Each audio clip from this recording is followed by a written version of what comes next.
嗱，其實咧無謂啊，好中意咧同大家講靈魂嘅真相係乜嘢？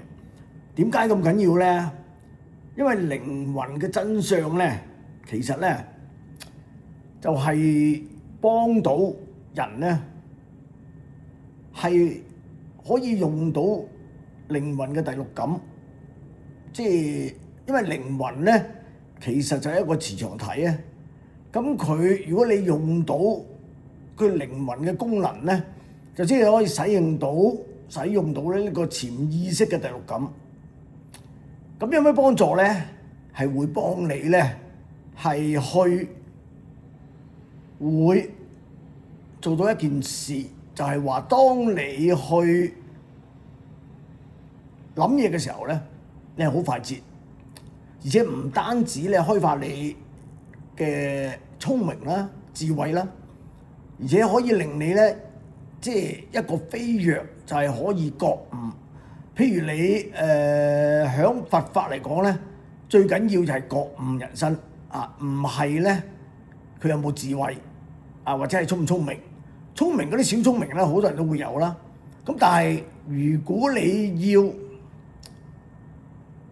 超越淨係呢個即係庸俗市儈嘅呢種聰明咧，你一定要咧係有覺悟嘅能力。咁當然咧，如果你係冇智慧咧，我相信咧，我理解嘅佛法嚟講咧，係冇可能可以覺悟任何嘢嘅，因為呢個係潛質，呢個係資質嘅問題。咁但係佛教講嗰啲咧，你又唔使在意佢嘅，係嘛？大家講話一搏定就嚟啦咁，你信唔信啊？中國人嘅佛教咧，好多嘢咧係好迷亂嘅，啊，係好多錯覺嘅，嚇。佢講嘅嘢咧，好多咧係自把自為，自己生攞物做嘅，唔係純粹嘅佛法嘅真正嘅內容嚟嘅。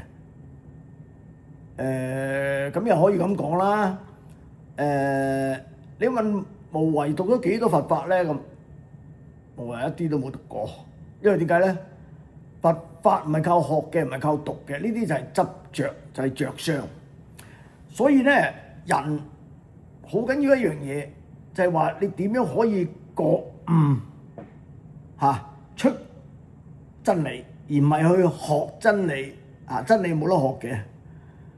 咁你要破紅塵，破咗呢個紅塵裡面嘅智障，睇住嘅嗰啲 illusion，嗰啲錯覺，你係破咗入去，有一個機會，唔係個人都得，就係可以咧覺悟到真相啊！咁所以咧就係話，靈魂有好多好處啦。其中一種就係你可以覺悟，同埋可以有一個能力咧，去預知未來發生嘅嘢，咁你就自己可以趨吉避凶啦。咁當然咧就靈魂嘅開發唔係主要咧係用於呢一樣嘢，靈魂開發咧就好似一本書叫做《Secret》嗰本書，你係可以發一種心念。將你嘅心念咧，你想得真，好可能會做到。但係佢冇講你點解會做到咧？係因為你想得真，你個靈覺咧係會幫你找尋機會嘅。呢個好犀利㗎，呢一樣嘢啊！所以咧，譬如你，哇！我想要一個帥哥做我嘅男朋友，或者係一個靚女做我嘅女朋友，或者結為夫妻諸如此類。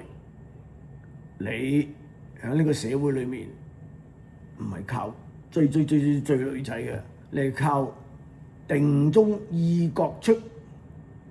當然你係要想像，時時刻注意留意，專注於自己嘅心念拍出去，咁咧佢會幫你搜尋呢個對象嘅。呢啲好神奇。但係有科學嘅原理嘅，無謂遲啲咪同你哋慢慢講下啦，係嘛？無為最叻嘅地方就係話破咗世間所講嘅所有嘅咩咧？所有嘅 terminology 嘅來源，嗰啲 concept 嘅錯誤嘅地方，就係話任何嘢其實同世間嘅講嘅解釋都係有好大嘅出入嘅。點解世間人會有咁多嘅呢個錯覺咧？嘅原因係佢哋自己冇呢個經驗啊嘛，佢哋自己道聽途説，得知氣也，好似孔子咁講。無為唔中意孔子嘅喎，不過咧成日執住佢呢句都幾啱用啊咁樣嚇，所以慢慢同大家分享。稜角有好多好多嘅好處，慢慢講。咁啊〜